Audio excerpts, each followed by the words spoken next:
If you're listening to this on an Android device somewhere in the Eighties system, well, it's probably very hot and dry where you are, so you'll need some entertainment. The spice must flow, and also the podcast must flow through the Podcast Republic app on the Google Play Store. Check out the thousands of good reviews that people have left over the years. You don't have to take my word for it. There are many, many people to tell you how wonderful it is. That is the Podcast Republic app, available on the Google Play Store for all Android devices, or most Android devices. I shouldn't say all. I don't know that that's true. The Podcast Republic app on the Google Play Store. If you would like your nether regions to be more like the desert planet of Arrakis, then have I got the product for you. This podcast is sponsored by Manscaped, the best in men's below-the-waist grooming champions of the world. So if you've got like a Forest Moon of Endor situation and you'd like to take that to a desert planet of Arrakis situation, cross from Star Wars over to Dune, you should check out Manscaped.com. What's even better about it is we've got an offer code just for you. You can use offer code MACHO, M-A-C-H-O, at Manscaped.com. They just launched their 4th generation trimmer, the Lawnmower 4.0. That's right, the 4.0. You can join over 2 million men worldwide who trust Manscaped with their family jewels. That offer code is MACHO, M-A-C-H-O, at Manscaped.com. For 20% off and free worldwide shipping. Once again, 20% off and free shipping with the code MACHO at Manscaped.com. Unlock your confidence and always use the right tools for the job with Manscaped. Your balls will thank you.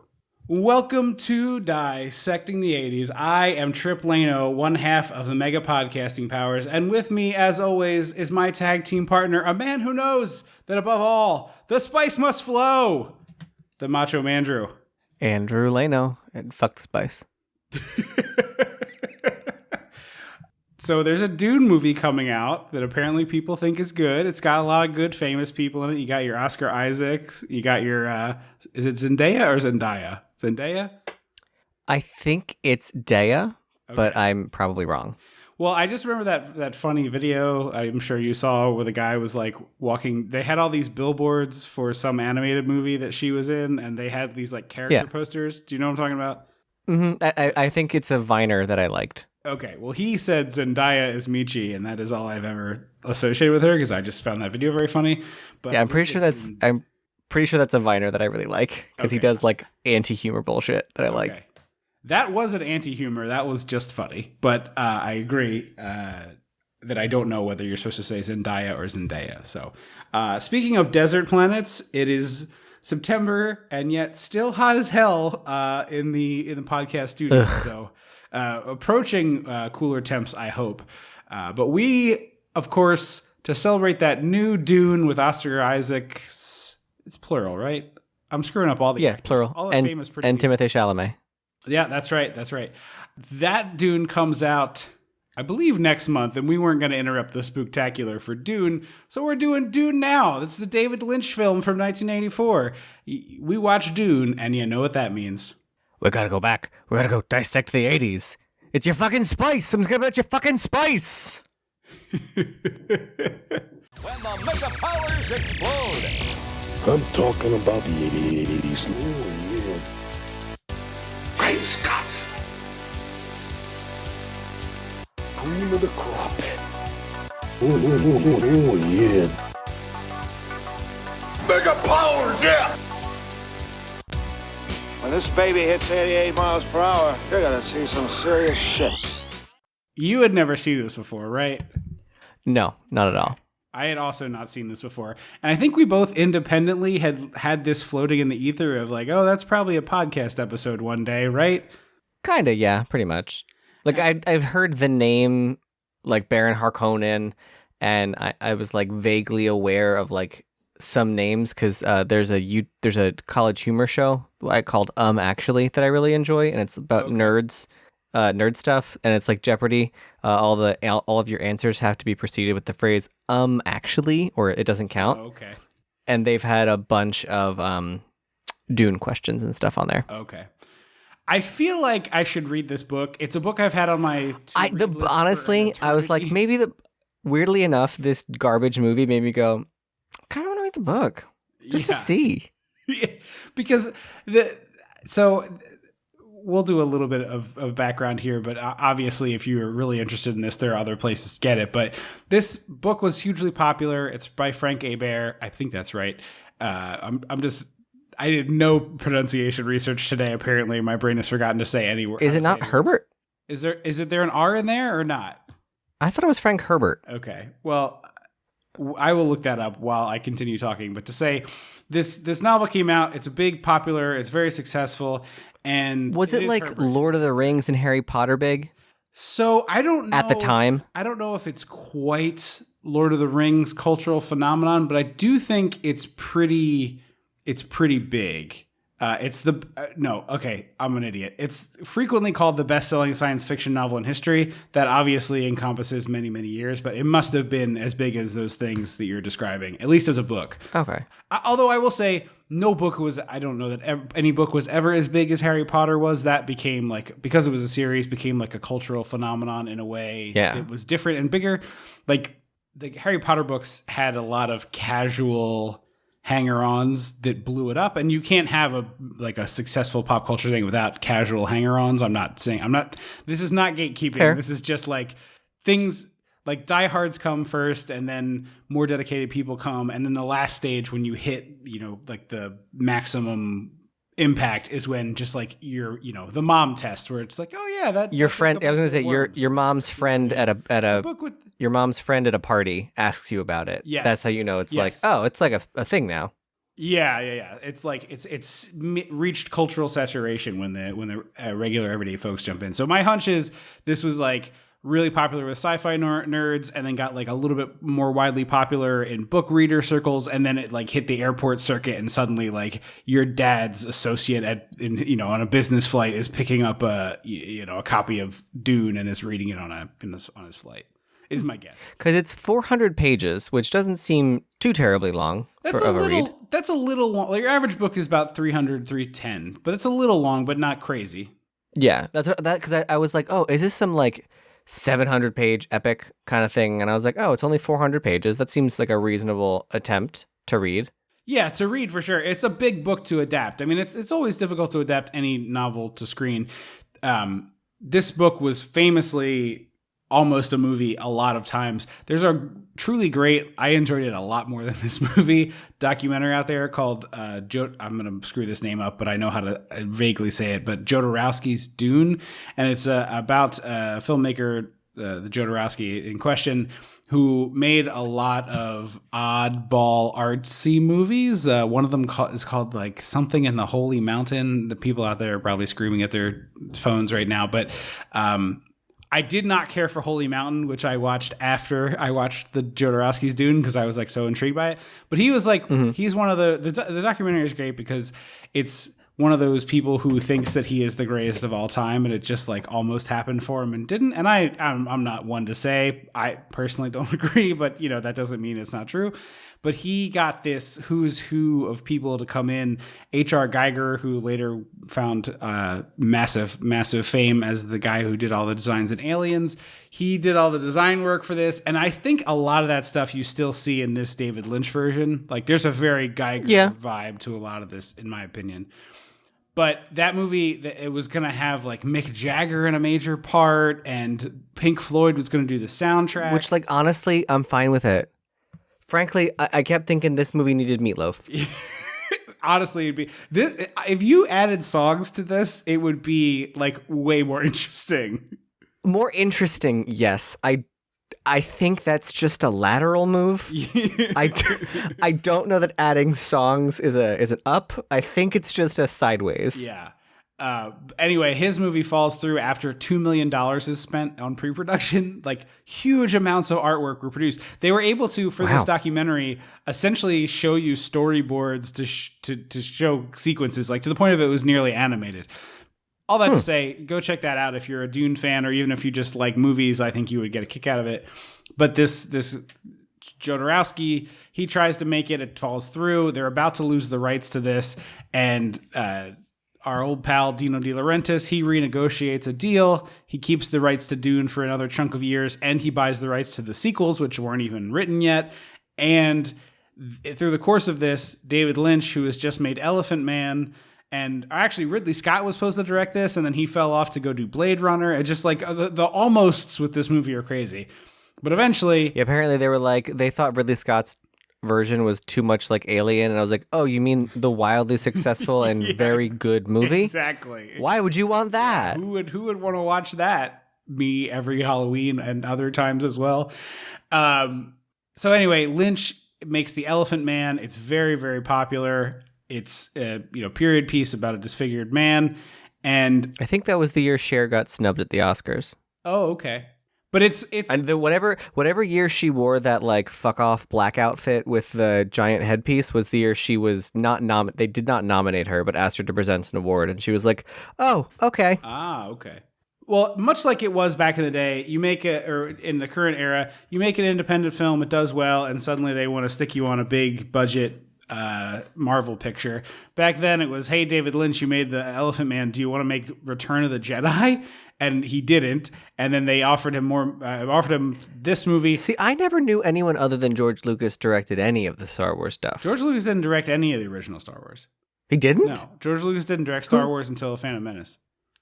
Who directed the first one? Irvin Kershner and man, you put me on the spot.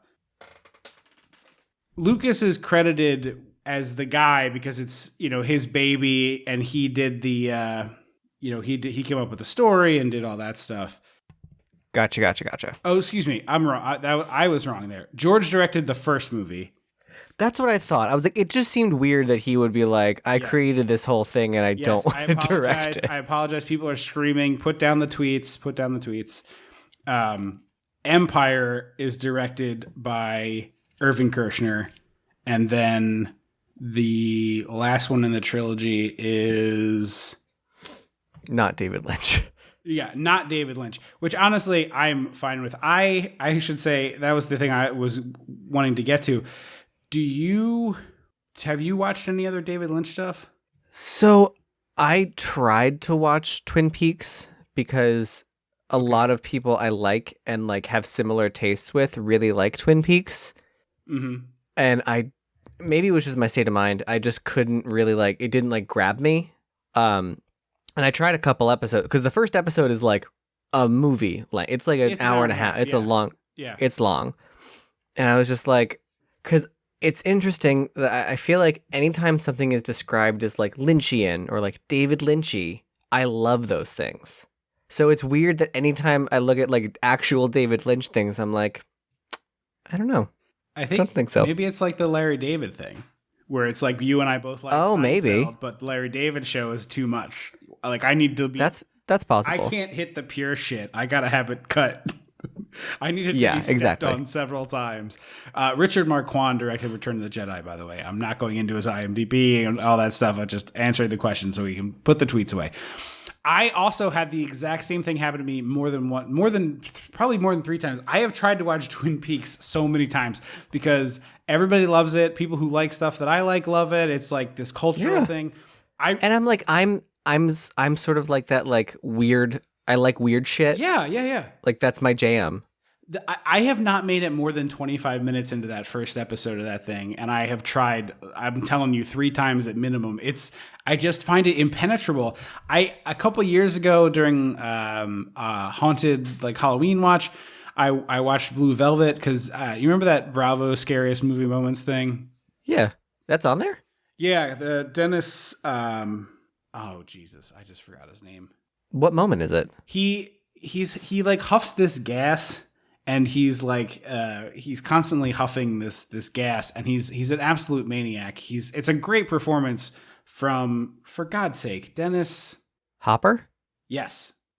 Dennis Hopper plays the bad guy in that, and he's a maniac. I mean, he's like truly unhinged. He's like huffing this gas out of a tank and is just like an absolute lunatic. Huh. And it was mentioned in one of those Bravo countdowns. I was like, well, let me check this out. And like, The Hopper performance is truly great. Unhinged madman wonderfulness. But I find David Lynch just so freaking impenetrable. I'm like, I don't understand anything that's happening. I am so confused. A little easier with Blue Velvet.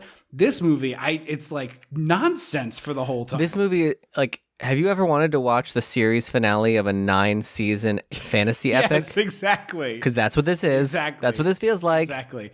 And I have always been someone who kind of like dips a toe into science fiction. Like I'll read some things. I like Isaac Asimov, who's obviously science fiction. You know, I like some science fiction stuff.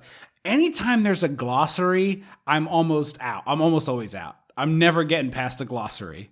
See, I've done things where like there is a glossary and I'm like, I know it's there if I really need to, but half the time it's like when you're watching a Shakespeare performance, like you get it. You don't need to know all the syllables that they're saying. Yeah. Like they're doing stuff. So like I don't need to go into the glossary, but I know it's there if I need it. This is like a Shakespeare performance of sci-fi with a glossary in terms of impenetrable for me. It's both of In another language. Yes, exactly. And so it's interesting because Lynch has basically disavowed this movie. He wants nothing to do with it. They've tried to pay him money to go re-edit it and do the like ultimate director's cut, and he has just absolutely no interest in it. And which like I can't even imagine. Like I guess he's fine financially because he's like a weirdo artist guy. But I like David Lynch. I'm glad he's out there bopping around. Like I like when he does his weird like, hey, I'm going to read the weather for June 6th, 2021. You know, his like weird shit that he does. I didn't know that was a thing. Yeah, he just like would read the weather reports. There's going to be a lot of rain out in Is that his is that truly I'm like doing a bad version, but it's damn close. But it's in there. Okay. Yeah. I was like, it's like how George Lucas has a voice. Yeah, like, you know, it's not Lynchy is I was practicing it and I lost it, but I had it for a while. So maybe over the course of this podcast it'll come back. But yeah, I was just like, you know, they're just like, hey, you want to do this thing? And he's like, nope. There's some great interviews where I forget what the context is, but the interviewer says to him like, oh, I saw recently that you said this movie was your most perfect film. Do you want to elaborate on that? And he goes, no. And that's it. Like I like that he's a little bit of a curmudgeon. He's got that John Carpenter curmudgeonly vibe, which I kind of dig. I'm sure it makes him maybe less pleasant to hang out with in person, but actors really like working with this guy. I mean, as long as you don't bring up fucking Dune, I'm sure he's fine. No, I just mean he seems like he might be a standoffish person. That's all I meant. But yeah, so he has no interest in going back to it. And so he turned in a 4-hour cut and the studio was like, absolutely not. And then... Well, apparently all the footage, like the unedited movie, not like multiple shots. Yeah. But just like all of the footage of the film was like 6 hours. And then they edited it down to 4. And then the studio was like, it's going to be 2. And then I read that apparently De Laurentiis and David Lynch, in order to trim the runtime down and condense things, reshot stuff. So what we see is the condensed version, right? Which makes me want to stab my eyeballs out. And they also apparently cut a lot of dialogue scenes in order to put more action in, which is wild to me because there's not that much action in this movie. There's like 3 and the sequences. Action is bad. I do like the final battle. I will give it credit for being fun and different. My problem is that like it's so muddy and cluttered. Yeah. And visually there's not just like in Star Wars, all the stormtroopers are stark white. Yeah. And then your good guys are usually in some kind of camouflage. Like the battle on Endor, to go back to that, is visually engaging because you have the bright white bad guys and then you have like the camouflage and the teddy bears and like it's a whole thing. Like in the Avengers, everyone has their costume and like you can tell by colors and shapes. This is just like blobs of gray against a brown background fighting other globs of gray. Not interesting. Yes. No, that was David. That was David Lynch's response to you. More gray, please. Yeah, it's just like so beige and bland. Yeah. Like, I don't need you to like rhinestone everything. That's not what I'm saying. But like the visual palette, the movie has to be watched. Right. Like, yes, you're creating your realistic world. Like, even in the Hunger Games, where it's like, look at these sad, poor people who can't afford anything and they have like rags. Their clothes are visually interesting. Right.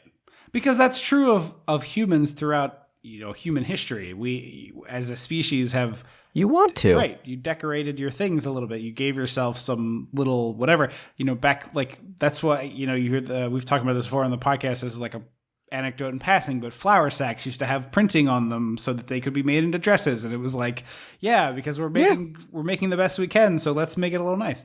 Yeah, I'm with you. This movie does, for as much like interesting stuff is happening on the indoor scenes, it is a bummer that when they go outside, it's just black and sand. Mm-hmm.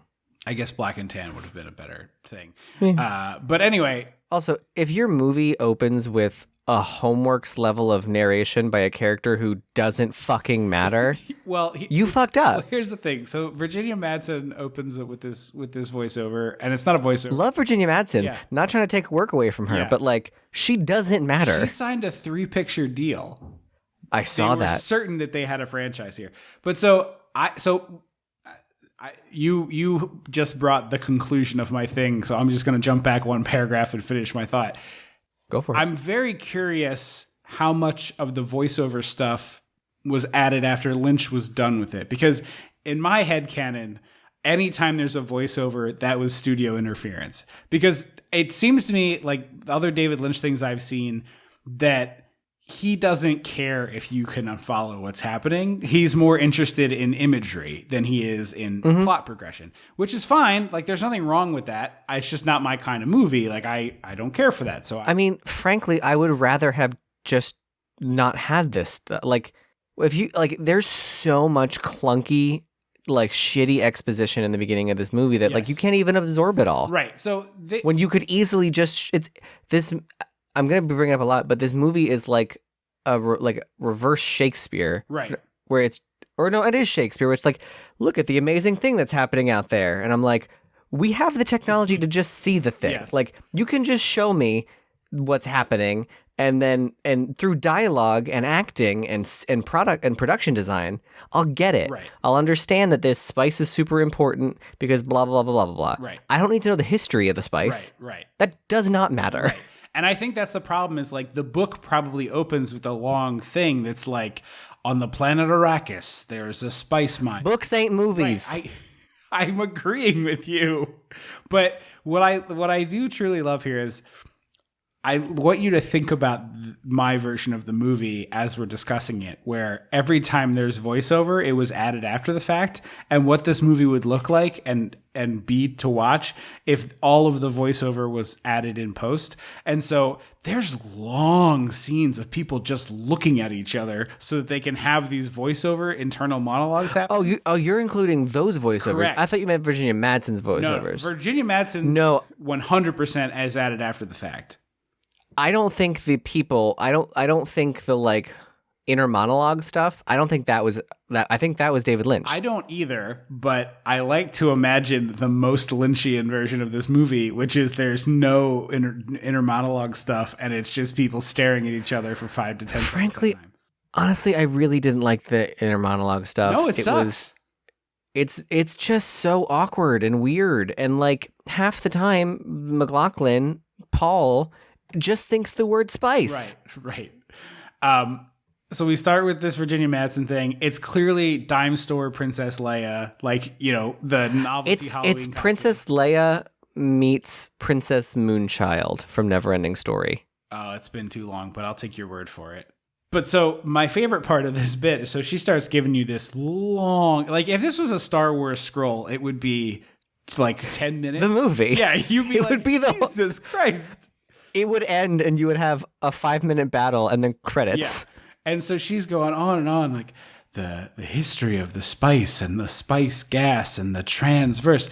And then I swear to Christ, she says, "Oh, I forgot to tell you." And she adds another point. I was howling. I was like, okay, I get why people like this. This movie's going to be off the rails in the most fun way.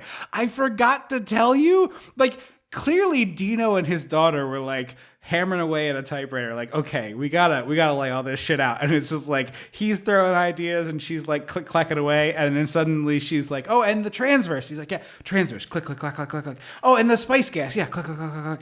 Oh, we forgot that. Oh, I forgot to tell you. Like, there's just no way it didn't go down like that. Yeah. I remember hearing from, I think it was like some YouTube video where a guy who does like, he's an improv person and a comedian, and he does DMs for Dungeons and Dragons campaigns. And so like his world is very nerdy, but he also interacts with all kinds of people through comedy. Mm-hmm. And he's like, I've sort of picked up on the fact that like human adults can only ask what or why once, maybe twice during an explanation. And after that, they've checked out. Yes. And so you've used up your whats and whys within 3 minutes of a 7-minute opening monologue. Right. And so the rest of this 2-hour, 15-minute movie, I'm like... Yeah, it's a great point. I did have to watch this movie in multiple chunks because I wish I gave myself time to do that. I was falling asleep, honestly, because I was like, I can't believe this is how boring this is. But it really kind of is a beautiful disaster. Like, I think the production design... I know you brought up a valid point about color, and I do agree with you on that. But overall, I think there are some good production choices. Yeah, I think it's really cool looking. It's very like H.R. Geiger. I like the look of the suits. I wish they weren't black. I wish they were any other color, but I like the look of them, you know? Mm-hmm. And I think that most of the stuff is really cool. And I think there's some like dope ideas. The makeup on Baron Harkonnen is really creepy. I mean, we'll get into that. Yeah. Anyway, so we get this whole long introduction here, and again, from a character who disappeared. Like, Virginia Madsen walks past the screen, and you're like, isn't that Virginia Madsen? Because she's not even in the same outfit as she was when she was giving her monologue. Right. And so you're like, I think that's her. And then her father goes, you must leave. And then she Ubers out of the movie. Yes. Is she at the very end? Yeah, she is. So she's in the first 10 and the last 5 of this movie. And she's also your narrator for some reason. There's 2 hours without her. I think it was just like, oh, we already paid her, so give her It'd be like if they got fucking Dudley, if Dudley was the narrator of Harry Potter. You're like, why? All right, so it's this boy, Harry, right? He moves in with me, my mom, and my dad. He starts eating all my sweets, a little shit. Or even better, the snake. The snake from the first Harry Potter book is your narrator. And you're like, I didn't think you were that important. Okay. It's like Filch, inexplicably. Yeah, and then you're like, or like I'm thinking, like I'm picturing the snake, and then being in my head, I'm like, oh, if it's narrating, the snake's gonna be the Voldemort snake. They're tying it in. Yeah. No, no, it's just a snake. I just watched a horror movie called Eden Lake for just starting the Spooktacular, and there's this moment in the beginning where one of the characters takes his scuba tank, and he kind of positions it just so right in front of the frame of the camera. And the whole time I'm watching the movie, I'm going like, all right, when are we going to get back to the scuba tank? Clearly the scuba tank is going to factor in, because it was like dead center of the frame, like carefully positioned. I was like, oh, he's going to get naked and it's going to cover his junk. No. It was like he came out of the water, took the thing off. He's like straight in a dead center camera. And the whole time I'm watching the movie, I'm like, there's only like 10 minutes left. When are we getting into the goddamn scuba tank? And then it just never came back. And I was like, well, what was the point of the goddamn scuba tank? Like, there are rules. This is a movie. Like, why would you do that? Yeah.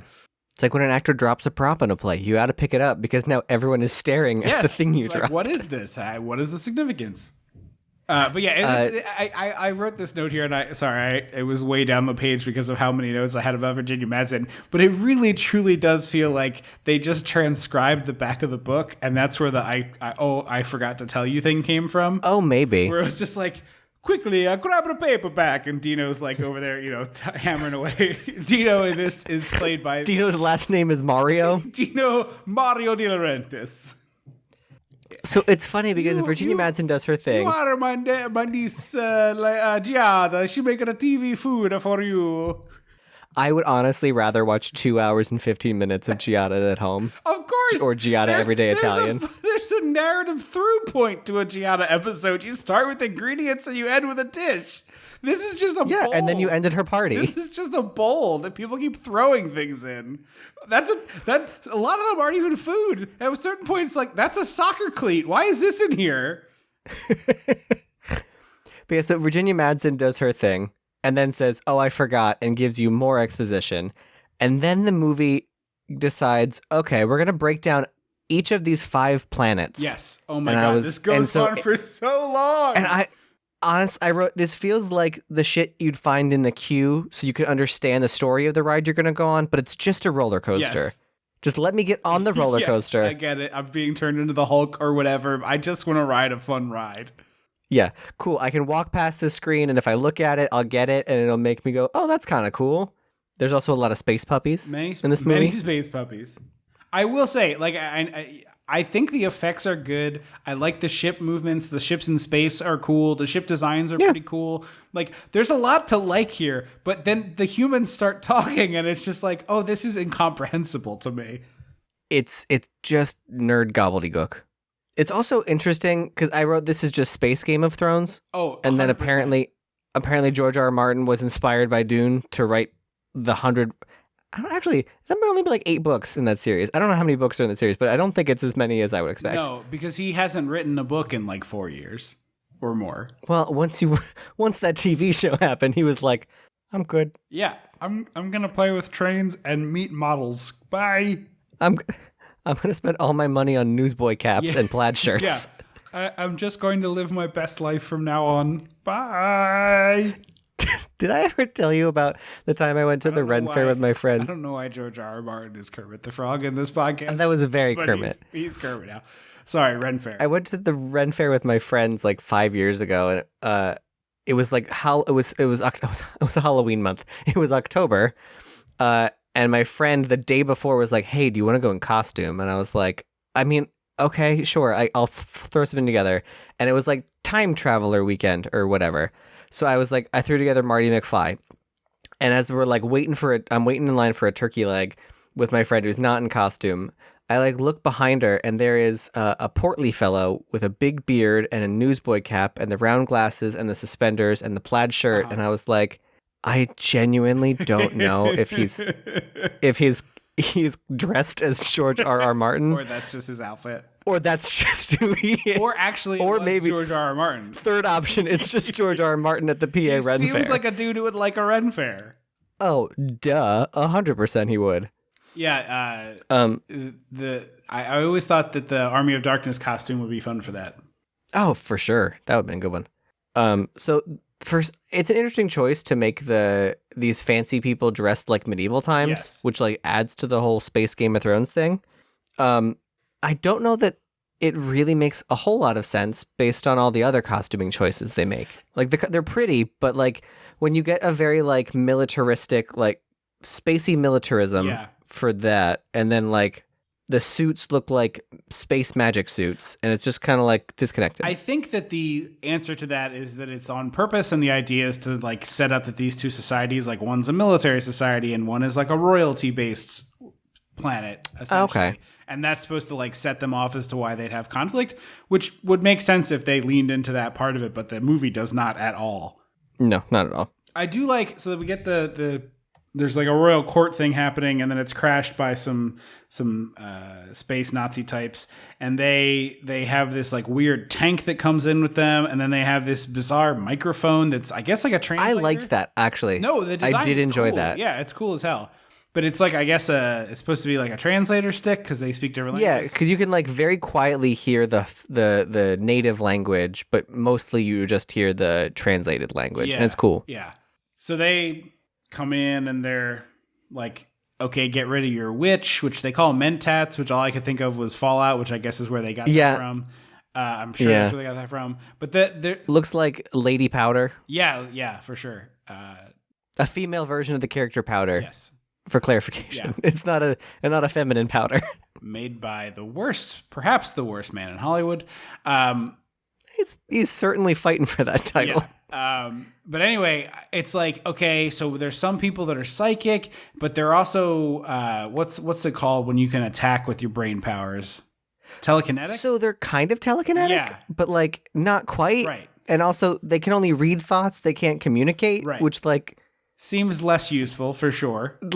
pretty fucking useless. Yeah. I mean, I guess in a world where it's like, if people don't know that you have a person who can read minds, it's incredibly useful. Well, when the person who can read minds is bald and albino with Yes, bright red eyes it does. and wears a flowing nun's habit. Yeah, it is a little You bit know. easy to spot the what's this person's special ability.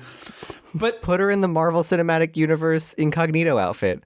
A brown jacket, a baseball hat, and sunglasses. yeah, exactly. But that's the thing. Everybody has a psychic. So if everybody has one, they're all useless. Except one group has more powerful psychics, and then there's this whole like, yeah, I get that every sci-fi fantasy thing has the like, this is the one chosen one who will lead us to the thing.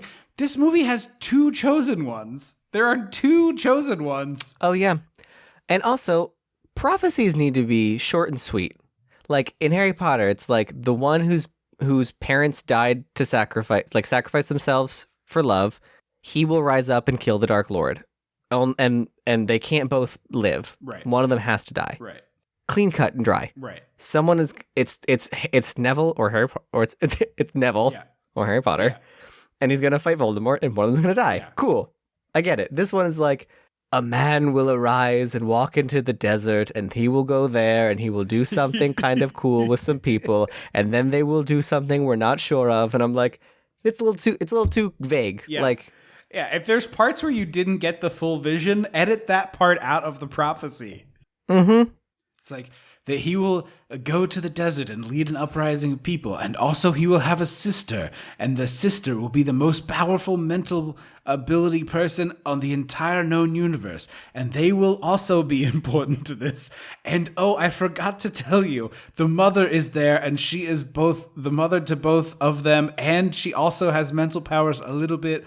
Also, the people have blue eyes. Also, I forgot. And I'm just like, how many pages is this? Like, Jesus, Yeah. I did not start writing. Like if I'm at a Zoltar and it's printing this out, I'm like, I'm still rolling it up so that I can read it later. It's like a scroll from a Mel Brooks movie where they'd be like, "Vroom," and it would roll all the way out of the cast. Yes, very that.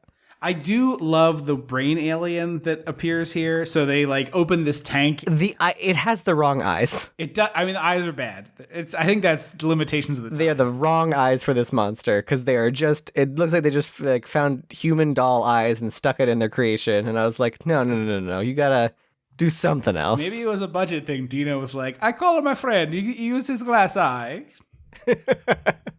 I'm so sorry to Dino. I do not think that Italian people sound like this, but the fictional Dino De Laurentiis on this podcast. Sorry. Dino De Mario De Laurentiis. Giada's gonna tweet at us very angrily. That's fine. I would be fine with that. We've said a lot of nice things about Dino over the years. He did produce one of our We have. movies we liked. So, previous episodes abound. Also, so in most movies, when you hear a character's inner thoughts, it's because someone is reading them. Mm-hmm. And in a movie where there are telepaths, Yes. anytime I hear a monologue, I'm like, who's listening? Right. And 99 times out of 100, nobody is. Yeah, it's just supposed to. See, that's why I was saying, it's like, I really want to believe that David Lynch had none of that, and the studio was like desperately trying to fill in the cracks here, and they were like, we'll just do something, anything, and David Lynch, wouldn't do it, so they were just like, I guess just like hold on this Kyle MacLachlan close up for 30 more seconds, and we'll just have him do some ADR, and he just will explain what's happening. They order a hit on Kyle MacLachlan as part of this like conflict here. So is the brain like omniscient, like it can, and clairvoyant? That is the way that they treat it. The brain is never seen, like it's seen in flashback, but never on screen again. And we don't know what its thing is. However, my favorite part of this is they're like, I have spoken, you must kill Paul Andreades, or however you say it. And then they start rolling the brain out of the room. Did you catch the broom, guys? No. So there's all these soldiers, right? They got their guns and their super suits. And then there's two guys holding what look like curling brooms.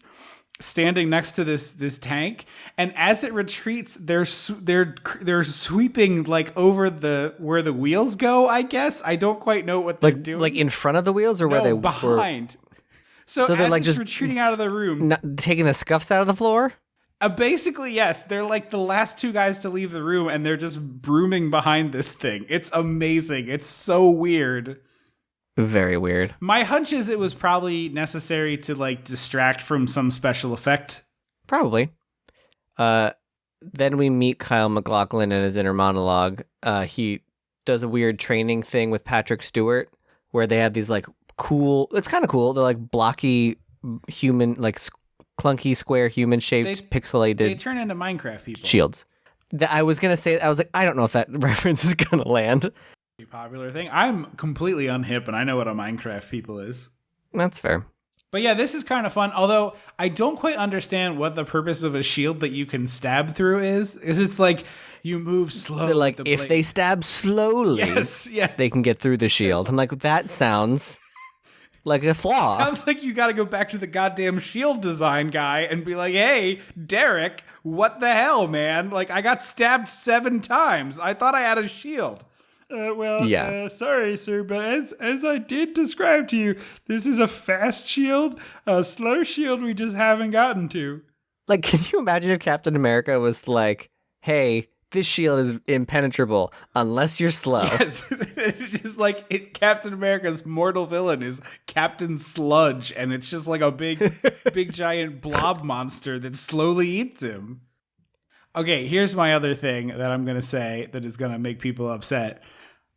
Kyle MacLachlan may be better in other things, but he is an absolute charisma black hole in this movie.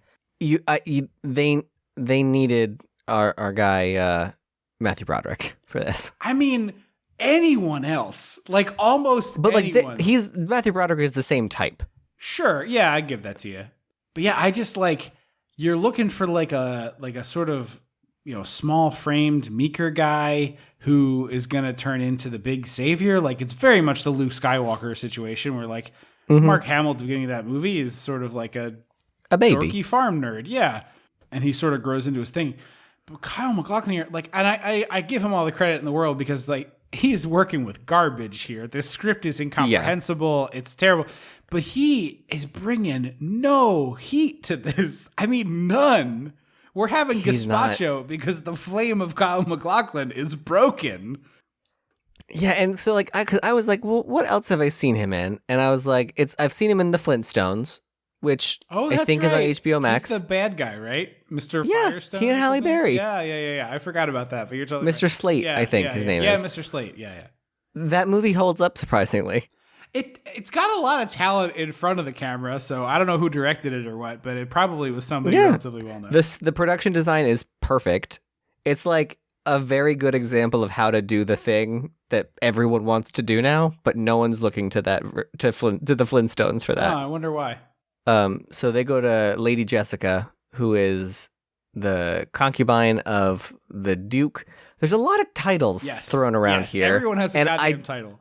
And I just like, how do we keep it all straight? Because there's a baron, there's a duke, there's an emperor, and then there's a brain monster. Right. So like, where does Krang fall into all this? Exactly. Is there a large? Does this little pod fit into a large humanoid later? Because then I'm very interested. That's what I want. I'm here for that.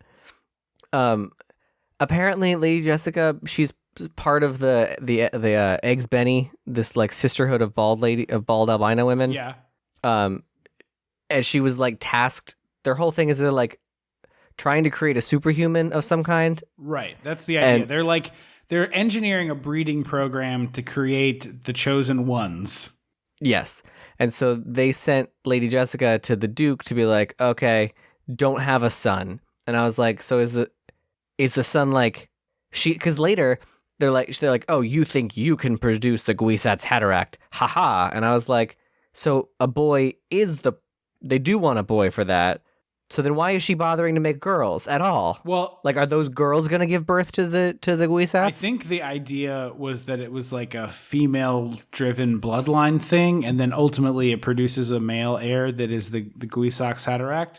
But the thing that I thought they glossed over with just like very quick passing mention was this woman can choose what gender to have a baby. That's what I was getting at. That's That's what I was getting. Apparently, she can control the sex of her baby. Right. Yeah, I don't What? get that. Yeah, if that is a thing, then perhaps a little expounding would be nice. Yeah. And also, like, why would you trust one person to this job? Because apparently they didn't know. Right. They're like Paul Leonidas, or was that right? I thought it was Atreides. Maybe. Oh, you know, Leonidas is like a Greek king. Yes. Paul Atreides, and then like head powder lady is like, we gotta go to the place, and she's like, you were told to not bear a son, and I'm like, this dude's in his 20s. Yeah, it was a How is this long the time first ago. you're hearing that the Duke had a kid? I thought you all were just some sort of like all-seeing, all-knowing people. Like, what? Yeah. What is happening there? And then, is this the point where they introduced that his mother is pregnant? I didn't catch that until Okay. she was giving birth. Okay.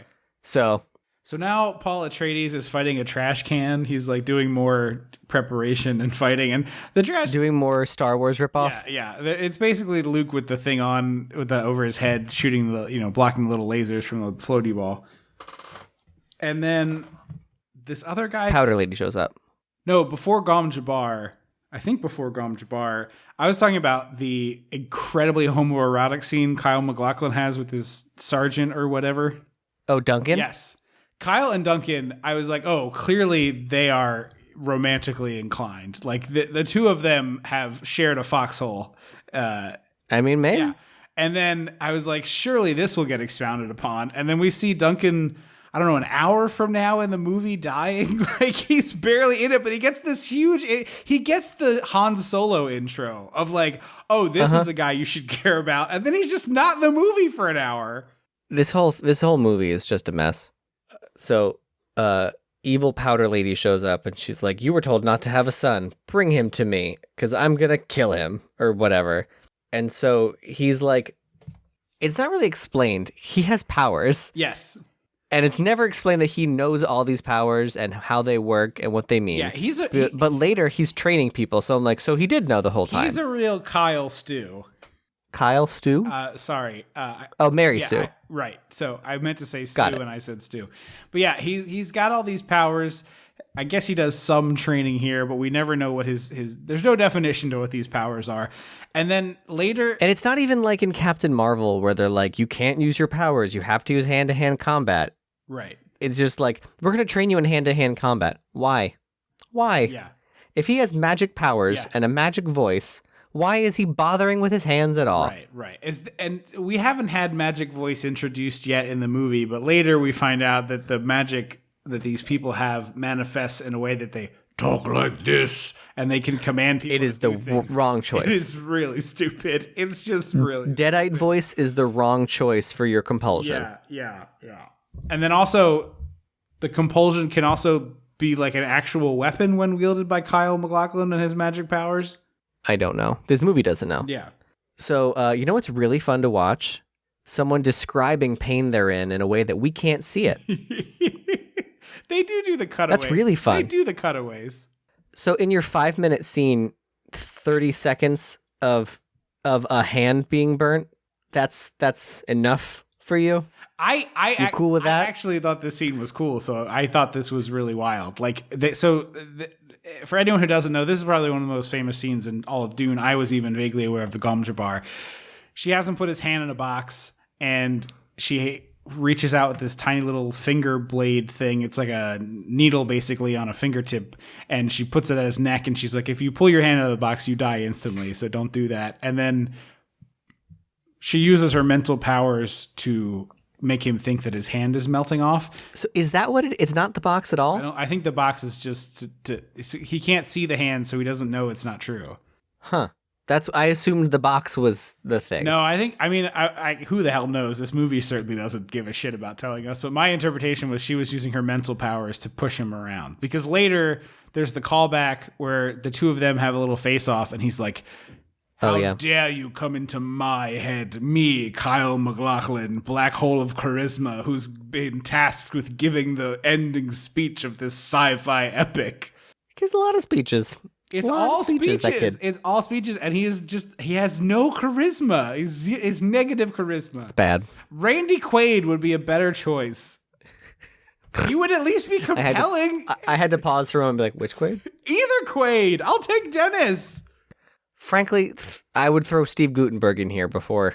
Murdered this. Goot would have been like, oh, geez. I mean, Gut is absolutely the wrong energy for this movie. It's like stick Rick Moranis in there. Just somebody with magnetism. God, now Rick Moranis in this role. I always here for more Rick. Like, I mean, More Rick Bix. almost anybody I can think of would be better. Matthew Broderick, Bruce Campbell. To go back to what we said before. Yeah.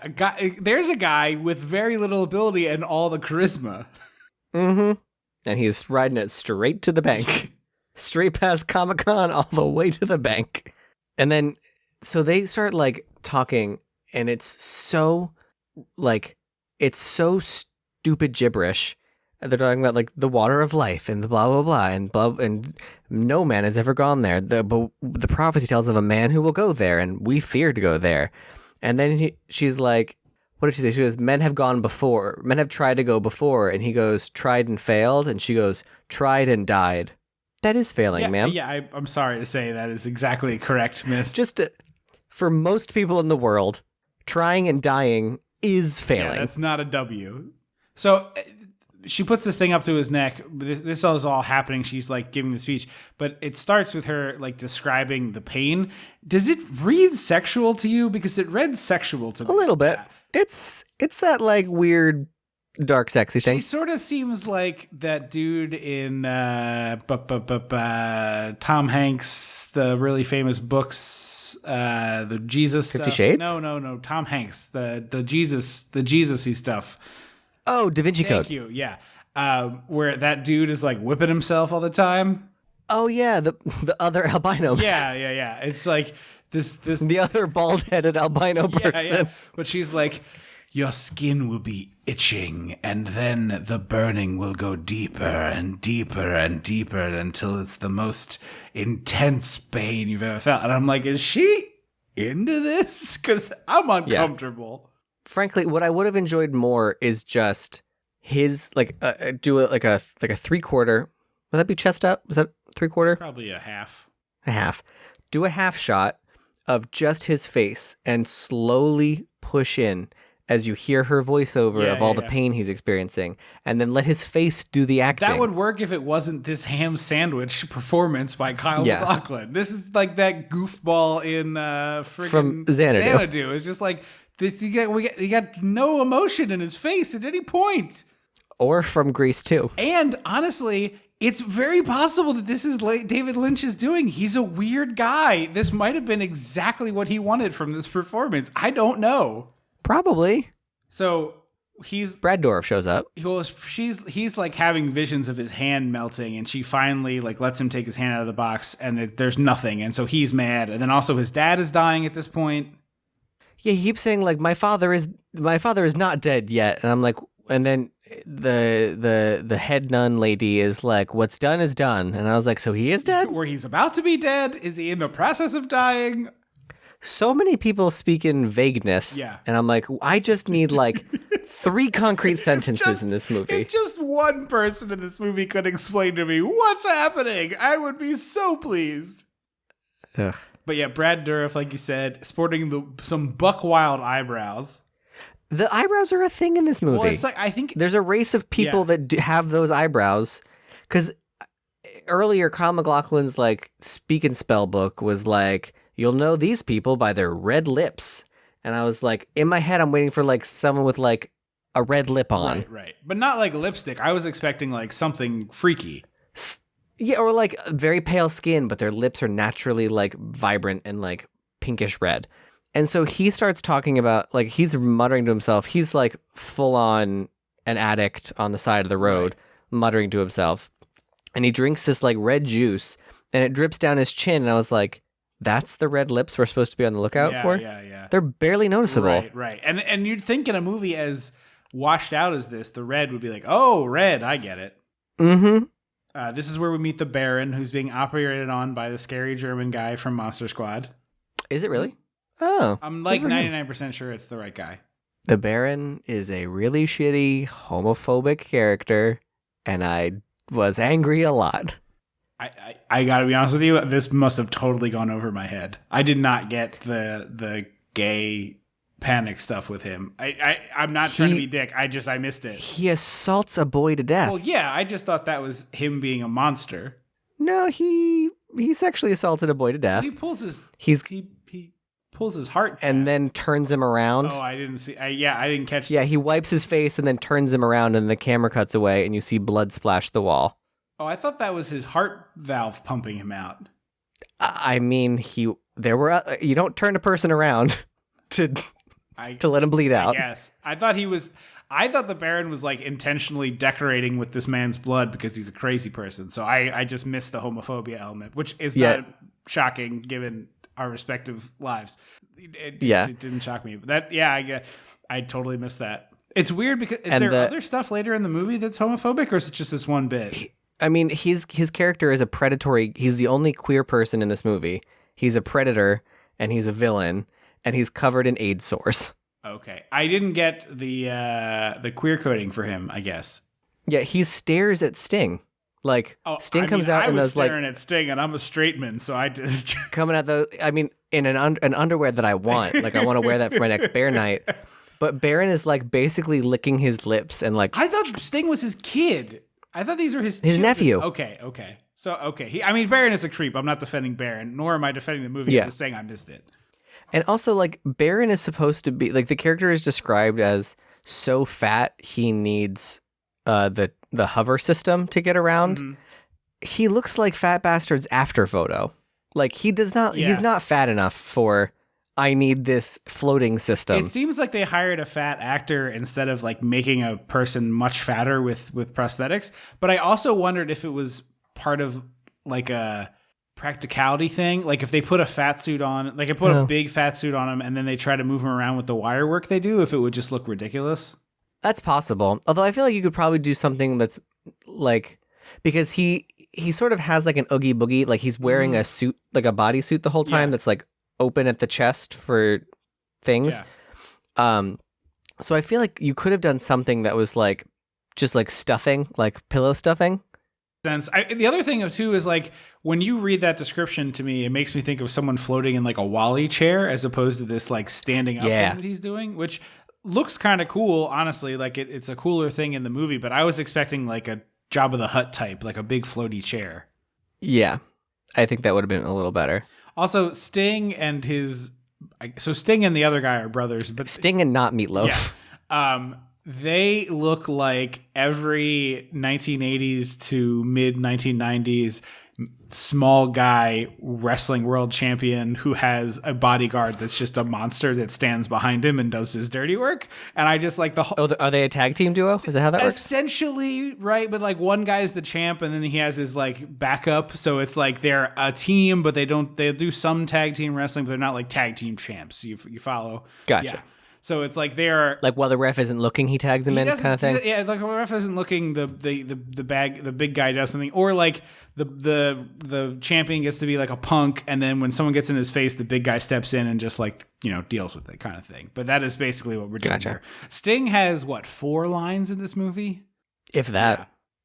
Also, the Baron goes in has an oil shower at one point. So I thought he was bathing in the guy's blood. I thought it was he pulled the ripcord and then blood, but that's not right. He's it's an oil bath. No, it's before he because he you don't know he can fly until it's when you go to kill a bug and then it zooms out and you're oh no.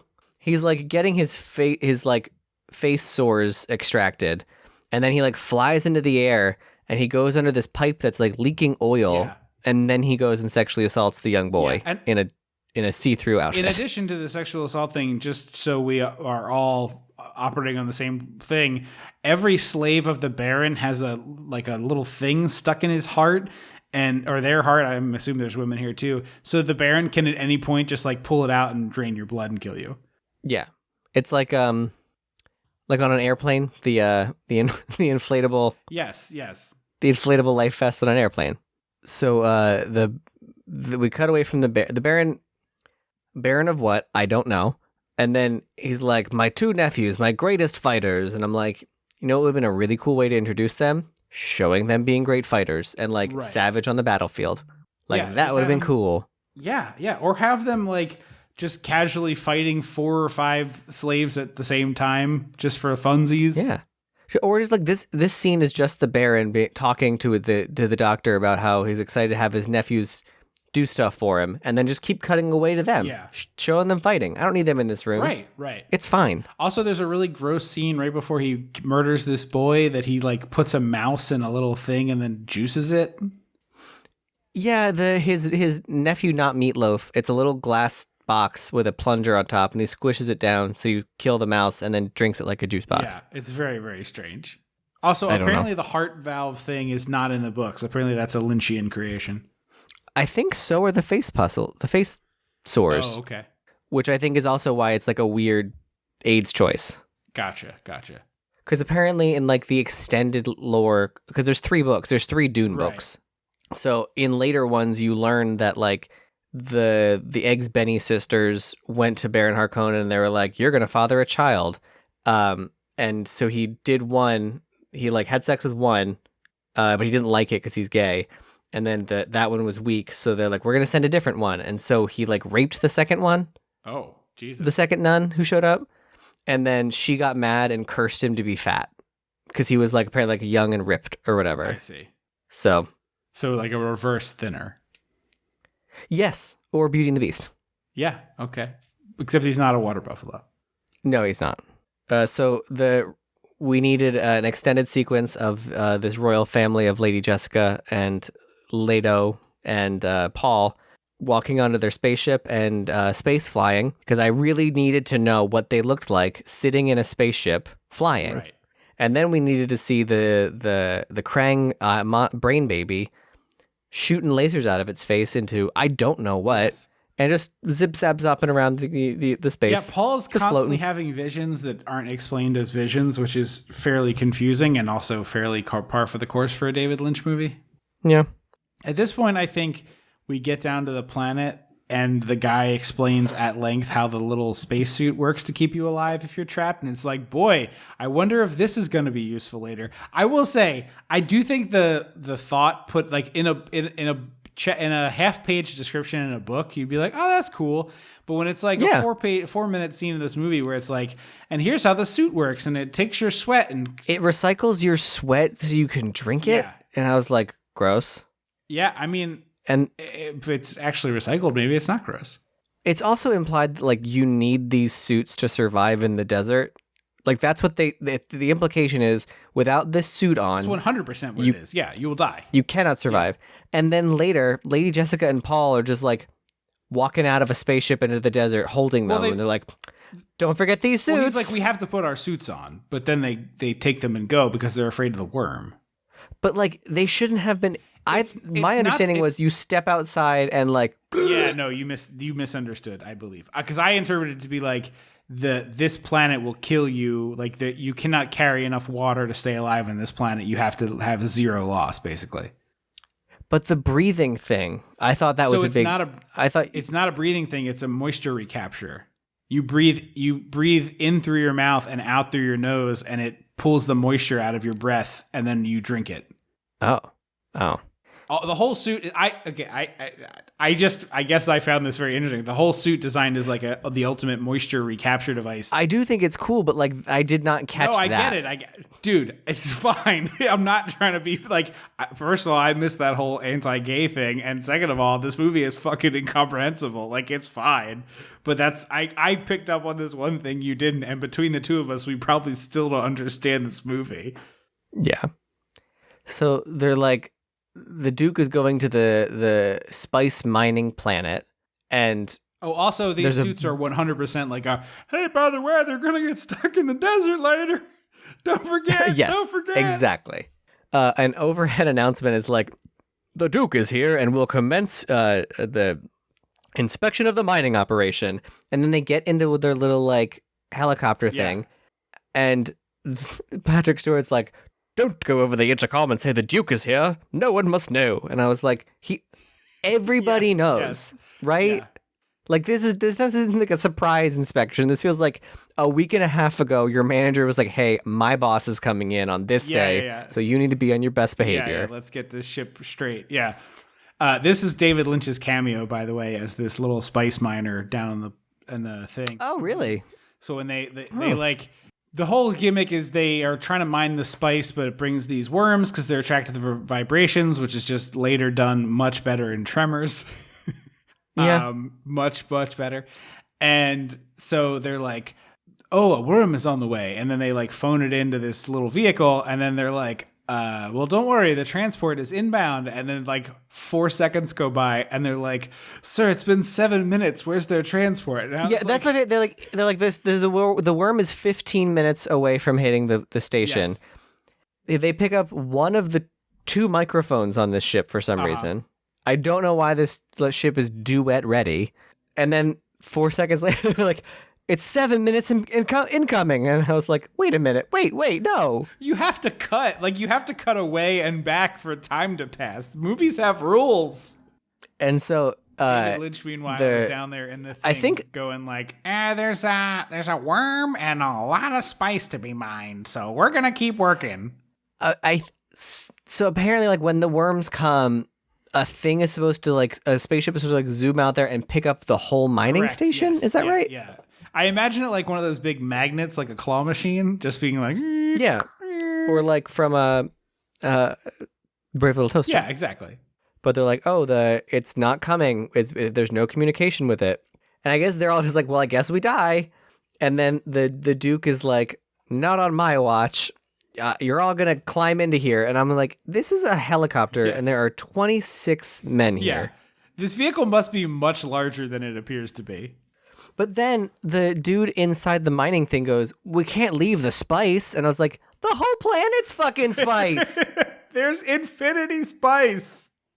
Like, you're fine, dude. I think it's just their whole thing is being spice miners, and they're basically enslaved to it. And so it's just like, well, if I don't come back with spice, they're going to put me in the worm. So I'd rather be eaten here.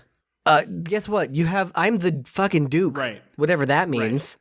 I am here saying, leave the spice. I'm the Duke of New York. Hey, you're the Duke of New York. I'm the Duke of Arrakis. The worm pops up. They rescue some people. I don't know if they get all of them. I think they say they get all of them. And then the worm pops up and eats the whole vehicle, which is kind of cool. Yeah, but they won't let us look at it. It's like through a foggy window, covered in sand, surrounded by a sandstorm. And I'm like, let me see the thing. Yeah, they do show it a bit later, but I think what they're trying to get across is this worm is so big it can't even fit on the frame, I think is the idea. Fair. Lady Jessica can't read the traitors. Oh, there's a traitor in this royal family. Right, who cares? Right. And also, at this point, Kyle MacLachlan eats some spice, which causes him to have a vision. Yeah, it's like it looks like it's a chalk pastel. Mm-hmm. Like, it looks like it's a set of chalk pastels, and he just picks one up and eats it. And I was like, what? Yeah, it's not explained how you normally consume spice, but this does seem odd. Well, especially because they're like, spice powers our vehicles, and people eat it. Yeah. And I was like, I don't think there's a lot on planet Earth that does both of those things. I think there's some cars that run on corn oil, but I'm not just shooting back corn oil. No, I don't think most people are. No. But yeah, Lady Jessica can't read the traitor's thoughts for some reason. Right. It's like a block or something like that. And then I wrote, I'm so bored. And Kyle MacLachlan goes back to his room, and then a floating Hot Wheels bus pushes through his wall with a needle in front and very slowly crawls in the air around the room, turning, looking around.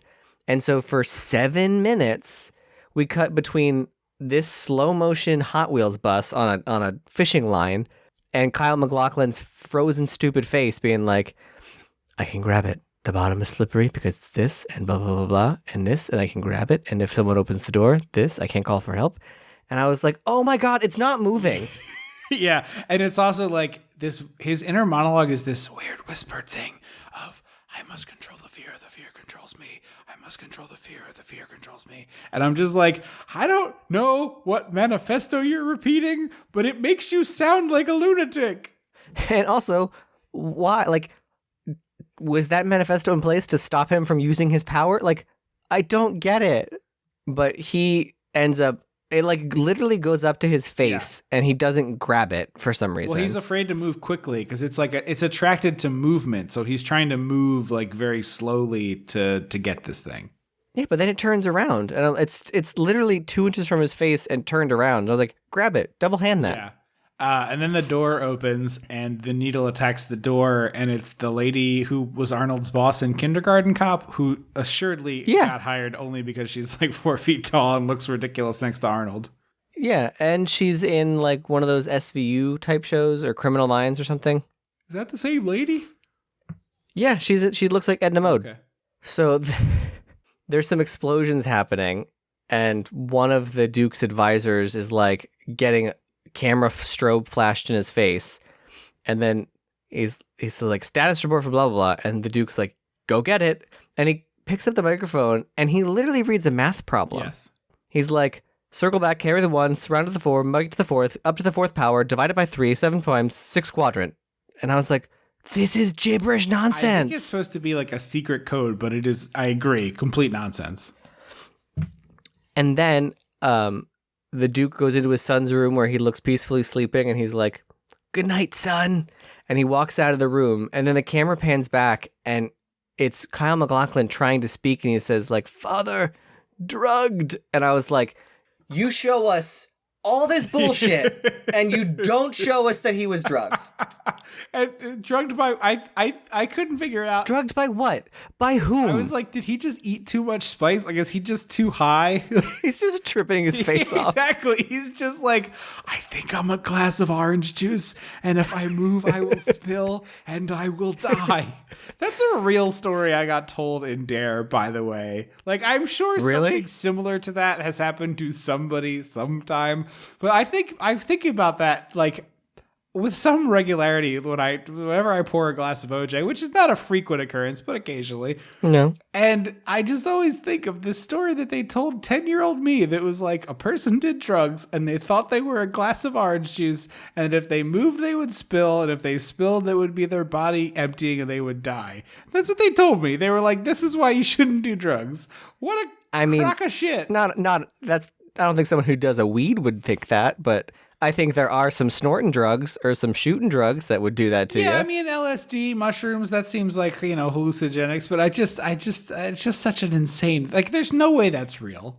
That exact sequence can't be real. I don't believe it. No.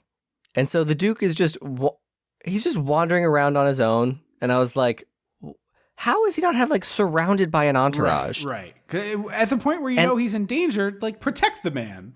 Yeah, and then he hears a, like, sound down an alley, and he's like, let me go down this dark path by myself. And I'm like, how? Yeah. How are you alone? That's nonsense. So at this point, the other big eyebrow man with the diamond on his forehead, who has a name that I don't know, but he's like he's one of the mentalists, or mentats, rather. He's a doctor. Yeah.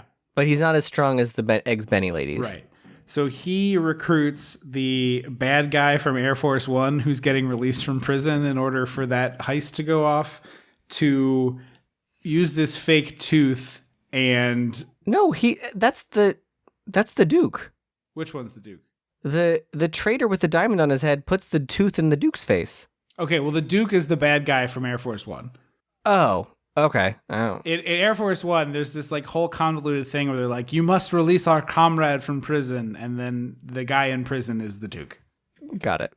So he like tases him to the ground, and he's like, hey, everyone's gonna die already, but you're gonna kill Baron Harkonnen by biting down on this gas capsule and blowing in his face. And in exchange, I will save your wife and your son. Which like seems like a fair deal if you're gonna die anyway. I guess, but also like you could also not shot me. You know what I mean? No, I mean that's true. So he puts this tooth in. It's like pretty like it seems like it should be way gnarlier than it is. And then we cut to this landing party, and there's like a siege happening, and Patrick Stewart is inexplicably holding this dog. Holding a dog? He's holding a pug. It's never addressed, but it's just like, oh, this is This is my war pug. Like, what? What are we doing here? It's so bizarre. I mean, the visual is cool, but it's weird. And so this battle just happens. There's no like preamble or like you think it's going to happen soon kind of thing. And it just happens. And then we smash cut from the battle to Lady Jessica with a gag in her mouth and Kyle MacLachlan like tied up on the floor. Right. And again, the movie just keeps getting rapey. Right, yeah. The Baron spits in her face. It's really great. And not spits, like leaks spit out of his mouth. It's the grossest way to do it. Ugh. Like, I 100% would rather the kind of spit than someone like drooling onto me. Uh-huh. And then he leaves and Brad Dourif like gets a turn to be rapey as hell.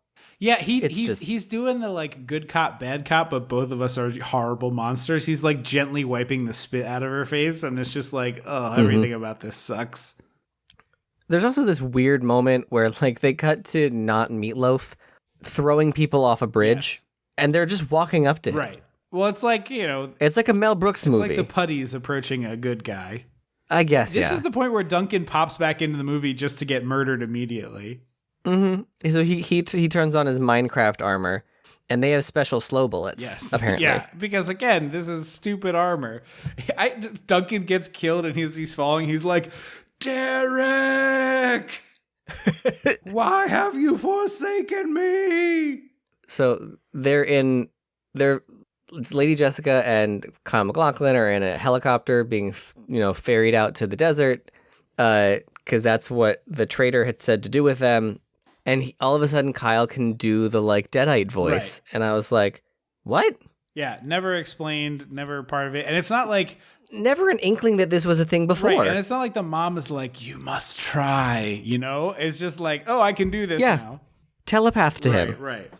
And then he makes one of the dudes take her gag out, and she's like, "Okay, kid, have a seat. I got this."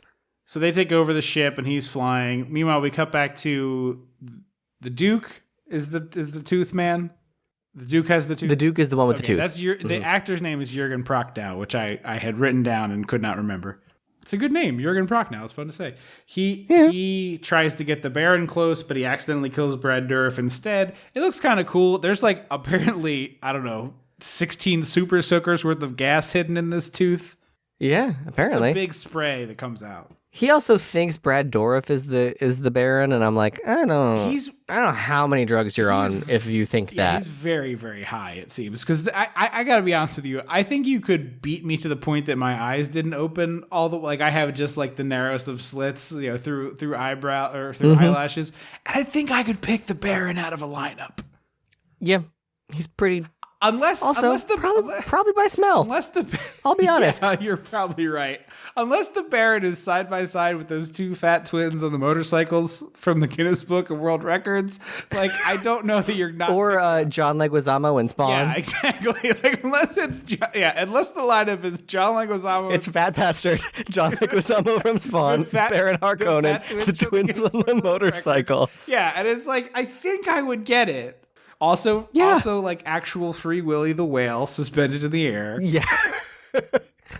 any of the people from WALL-E. Right. It's like unless that's the lineup, I think, and even with that lineup, I think I'm picking out the Baron. I think maybe so. Wreck-It Ralph is there too. He's enormous. He's beefy, yeah. So Kyle vows revenge because he like knows his dad is dead through like telekinetic connection, I guess. I don't know. And then he goes on a rant about how the spice is poison and his mother knew it would poison him. And I was like, where is this coming from? Yeah, I was very, very confused, which is my general state while watching this movie, I would say. Yeah. So he sets up these like pulsing, like vibrating things that like attract worms. It's brilliant. If you're mining on a desert planet where there are worms attracted to vibrations, you would create this. That makes sense. But so he puts one in the sand, and then he goes to his mom and goes, "Walk without rhythm." What in the fuck does that mean? Yeah, and then I was like, okay, I'm going to intensely study the way they're walking because I need to know what that means. I was expecting like a stutter step and then a long step where like the hands coming in. Yeah, like you walk to the side, you take a big side step and then some forward steps and like you do a somersault. I don't know. You're crawling, like the hands are involved at some stage. Like I was desperate to know what this meant and nothing, not a thing. Just normal walking. So they run into this mountain to hide, and there's a really wicked stunt fall for Kyle MacLachlan's character that I have to give credit to this stunt person because they were sore for 3 to 4 weeks. Oh yeah, I mean, I just wrote that I hope Paul falls into the worm and dies, and the movie's over. But I wouldn't be so lucky because there's an hour left. Full hour left at this point. So the remake, just so you know, is 155 minutes. I'm not even a little bit surprised. I honestly was expecting 3 and plus. only covers half the book. I was expecting 3 hours easy. When they said it was going to cover half the book, I was like, oh, it'll probably be like a 2-hour movie, like whatever. They can't make a 2-hour movie anymore. It's not allowed. It's against the rules. Goddamn Cruella de Vil's movie is 2 hours and 15 minutes. But there's a lot of credits. There's a lot of credits in that one. The actual movie is 2 hours and 1 minute, and it's 15 minutes of credits. But still, like all these new movies with all the CGI, like there's 15 minutes of credits. Like the 2 animated 101 Dalmatians movies, 101 Dalmatians, 102 Dalmatians, are like 75 minutes each. You could almost watch both in the same time. To be fair, 101 Dalmatians was, I think it was the first movie after Walt died, and it was very cheap and very quick. That's fine. I'm just saying it's one of the Xerox ones where there's a lot of like they should have been doing more erasing. Sure. Again, fine. I'm just saying it tells a complete story in 75 minutes. Yeah. I liked Cruella. It was up there with Cinderella for the better live action movies. I think it's fine. Because a lot of them are garbage. I think it's fine, but you could excise 35 minutes of that movie without breaking a sweat. Yeah, but I don't know what you're cutting, unless you're cutting beginning stuff. Yeah, like I'm cutting beginning, middle, and end stuff. There's a lot of scenes that I'm just like, again, because I don't want you to cut the fashion, and I don't want you to cut the snarkiness, and I don't want you to cut high camp glamour. So, okay, but how about we cut one of the 4 scenes in which we go into the man's shop who has secondhand clothing? Like, how about we cut one of those? There's only 2. There's only 2. Because she goes in the shop 2 times, and then 2 times he's in her shop. But it's just like, cut some of this shit. Wait a minute. No. Trim it down. Her going to him is not him going to her. We do not need a scene where he's like, good night, love, I'm going home now. Trim. There's 30 seconds. I've already saved us 30 seconds. Anyway, back to this, because we have to get to the end of this movie eventually. We get more voiceover of the word spice. I hate it. This is where the Freemen pop out, and there's like a big confrontation.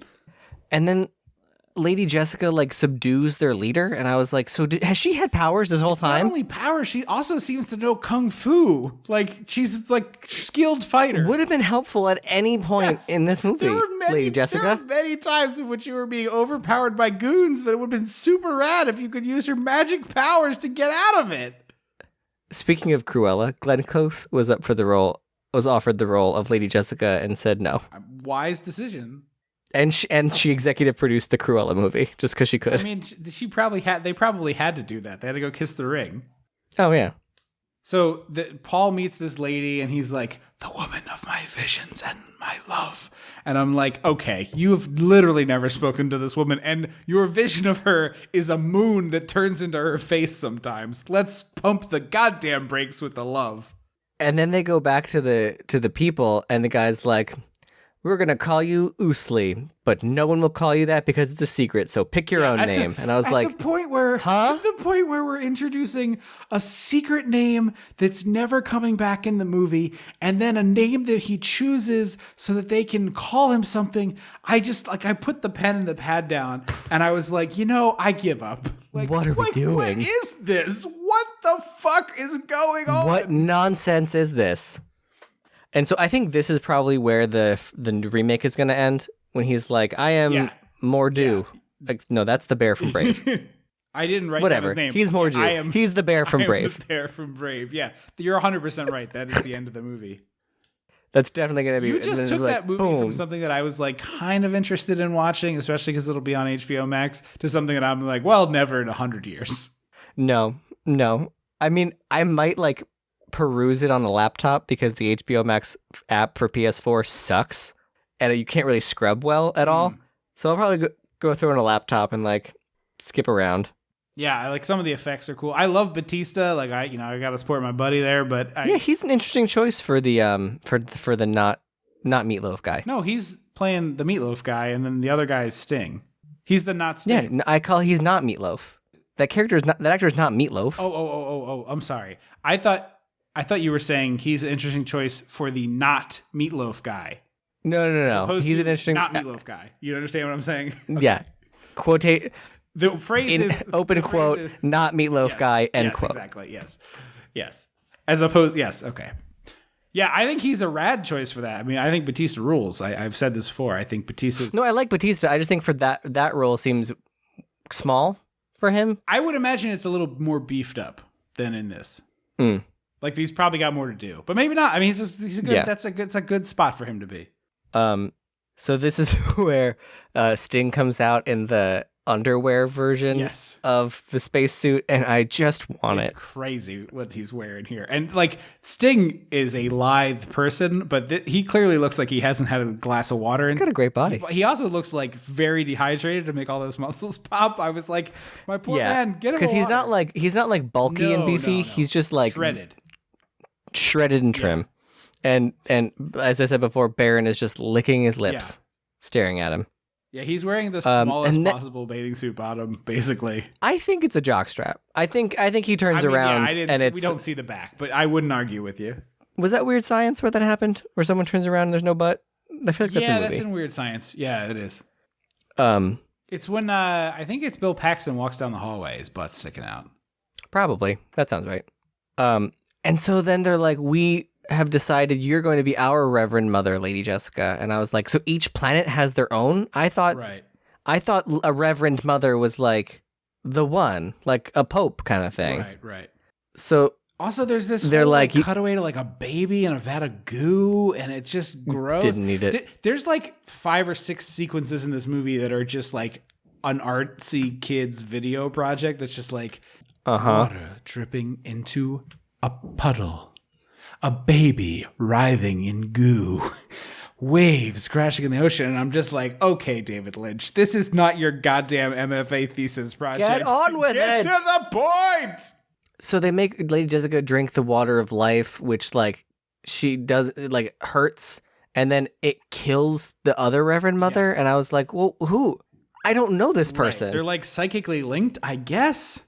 I don't know, because I was under the impression that the Reverend Mother was the mean lady from the beginning. Right. And then she's not dead because we see her later. Right. So I was like, I don't know who just died. Right. And then that sequence that's deeply confusing is immediately followed by the Baron and Sting and not Meatloaf guy barging in on the dude with the crazy eyebrows that was the mentalist or mentat for the previous administration, the Duke. And they're like, your port key has been installed, so now we can rip your heart out anytime. Also, the only way for you to stay alive is to pet this cat. And then Sting is holding a cat that has a rat like glued to it or something. It looks like it's supposed to be a science experiment kind of thing. Yeah. And he's like, the poison, you've been poisoned, and there's an antidote in this cat that when you pet it, it secretes the antidote. So you have to pet the cat to stay alive. And I was like, I'm lost. Yeah. I would like to take an Uber out of this movie. I would love to take an Uber out of this movie. Hey, buddy, I need you desperately. Get over here. Honestly, so I almost watched this movie last night, and instead I ended up I was like, I have enough time to watch it today, the day we record.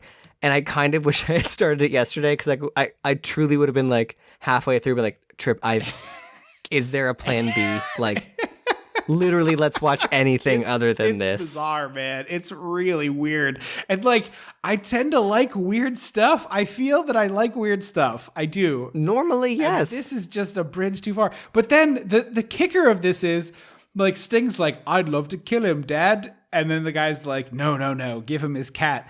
We never see the man or the cat in the movie again. Why is this in the movie? Nope. What is the purpose? Nope. It's awful. I was like, surely there will be something involving this weird cat sequence. Nope.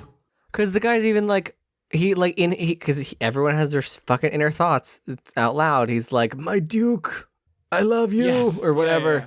And I was like, oh, is he going to kill himself so that he doesn't have to, so that in the name of the Duke?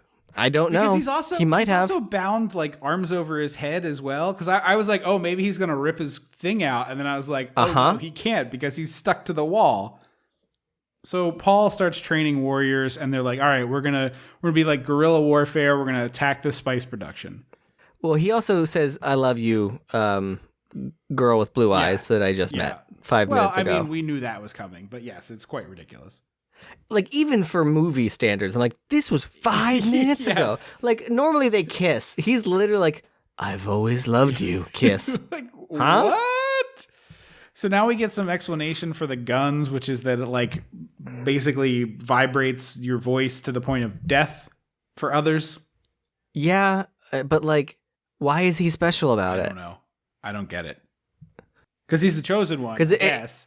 Yeah, but like, then he should be the only one who could do it. Right. Well, If this whole military can learn it, then like, I think it's like they all can learn to use this gun, but later in the movie we see him do it without the gun, and then they're all like, "Oh shit, he's the chosen one." I get, yeah. Also, this room is the 100 greatest warriors of the tribe, like the 100 greatest fighters, and the idea is like I'll train the top 100 myself personally, and then that 100 will train 1,000, which makes sense. Like spreading around. There's like Efficiency. There's like 5 actual children in this room. Like actual children are in this room. I'm sorry. There is no child that is capable of being the greatest warrior in a tribe that includes adults. That's nonsense. No way. Like that. That's a really funny episode of HBO's Barry, which I love, where a child beats up Bill Hader. But in real life, there's no child. Apparently, I haven't watched Barry, but I like Bill Hader in interviews. That girl is just like in a stunt family. Yeah, her parents are stunt people. And they were, because Bill Hader wrote the script, was like, I don't know how we're gonna find a kid to do this. We'll probably have to rewrite it. And then the one guy was like, oh, my stunt coordinator has a daughter. They saw videos. The stunt guy was showing other people the videos, and then someone asked Bill Hader if he'd seen it, and he watched the videos, and then they wrote that into the show. Oh, on Conan he flipped that story. Really? I thought he told it the other. Oh, maybe I'm misremembering. I thought he told it as, oh, this kid was amazing. We had to figure out a way to put her on television. But that's a funny thing on Barry. If I'm sorry, there's no 10-year-old that could kill me without a weapon. I don't believe it. Even with the weapon, I'm still thinking I got a decent odds with some sort of stick or knife or something. I think so. And I'm a doofus. He's like I'm not a tough guy. I'm just to be clear. No. He's explaining like the breadth and depth of his powers and how they work and how they can do them too. And I was like, so if they can do them, you're not special, buddy. Right. I think he's saying anyone can use this gun, and the gun is like an extension of your body, is like sort of the vibe I got. But it's stupid. Gobbledygook. It is, however, extremely cool when he like calls out a worm and then figures out how to ride it, which happens very quickly after. Yeah, so he's like, what I don't understand is he goes, I must prove myself their leader. I must kill a worm. Huh? Yeah. That is somehow you got to point A, that somehow led you to point B, which somehow led you to point 5. So somehow you jumped not where I think you should go. Yeah, I agree. I was very confused. Am I crazy, or was there an episode of The Mandalorian where there was like a giant beast worm thing 100%. that Mando had to? 100%. Yeah, okay, because that's when Baby Yoda does the thing. Yeah, it's the first episode of season 2. Was it? Oh, because that's the first time Baby Yoda does the Force. It might not be the first time he does it. It's definitely one of the most powerful times he does it. But yeah, they definitely. Yeah. There's 100%. That episode is very influenced by this movie for sure. Yeah. I need to finish that show. So there's a siege on Harkonnen, and we're doing the guerrilla warfare just like spice truck attacks. It's just weird because there's so much preamble for him like luring the worm out and then like figuring it out, and then he's like, "I'm gonna ride the worm with a like a harness, like a couple of straps." Into it. And I was like, "That is bizarre." And then all of a sudden, there's just a battle happening, and I was like, Who's fighting? Right. And then it's Where very are we? quickly is like, oh, they're just attacking the mining ships over and over again, like destroying the ships. And then once again, we get the same lines we already heard, but in VO from McLaughlin. And I was like, shut up! Shut up! So at this point, there's like these things are ramping up, and the not Meatloaf guy is I wrote them down as Diesel and Shawn Michaels for Sting, and Shawn Michaels being Sting and Diesel being the other guy, which only works for me, but not Meatloaf Guy is funny. He is like keeping it from the Baron, that the ships keep getting destroyed. Well, so first off, one of the troops comes back and keeps saying Muad'Dib, and they hear that he hears this and goes, "Who is Muad'Dib?" And they're like, he kept saying that name, and I was like, that's a name to you people? You have names like Paul and Jessica. Yeah. Why is Muad'Dib a name inherently? I think it's like one of those situations where it's like, oh, the locals have weird names, oh, we're down here on this planet. But the locals the Freemen are non-existent. Like they don't know they exist. Yeah. They're ghosts. So it's very confusing. And then Virginia Madsen goes, for the next 2 years, a battle ensued. And I was like, we're doing a 2-year time jump? Yes. Like, are you fucking and me? It's like, there's 32 minutes left in this movie. What on earth is happening? So it's awful. So he reunites with Patrick Stewart, who's like, I thought you were dead. Like, how could this be? And Kyle MacLachlan and he hug, and I'm like, so are they on the same team now? And then I'm fast forwarding, we'll go back. But at the end of this movie, Patrick Stewart is wearing the strangest wig I've ever seen. It's like, I missed the wig. I was very tuned out at the end of this. It's Patrick's, so you picture in Patrick Stewart, right? And you know how, like, on certain things, he's got, like, a little hair. Like, 20 years ago, he had a little hair. Like, he had the ring, like, the from the temples around the back. So it's that pattern, but 18 inches long. So I'm gonna have to got, like, a find Ben that Franklin skullet thing going on. And then we get this, like, the Krang people go to the Emperor from the beginning. And mid-conversation, we keep like the screen rips open, transitions to Kyle MacLachlan, then rip transitions back. And I was like, it happens like 7 times in this like 2-minute scene, and it's stupid. And this is where it's like, oh, you need to drink the water of life. He goes, I need to drink the water of life. And I was like, why? It's been told to him. Won't that kill your mom? Right. That's what I thought was going to happen. I thought that would kill your mom. And so he does that, and then they cut to the mom and the daughter, and then all the other Eggs Benny sisters are like bleeding out their ears. I missed why you started calling them the Eggs Benny sisters, and I've been confused for the whole podcast. So just for my benefit and those, their name is the Benny Gisos or whatever the fuck, and so I just called them the Bennies. I completely missed. And so Eggs Bennies. I just had the powders, the bald nun ladies. I didn't do powder, but that is accurate. Their name is like the Beniguiso or whatever, something stupid. And so they're the Bennies. Hey, you like some Benguiso? How about so they're like Benguiso on the side of your pasta?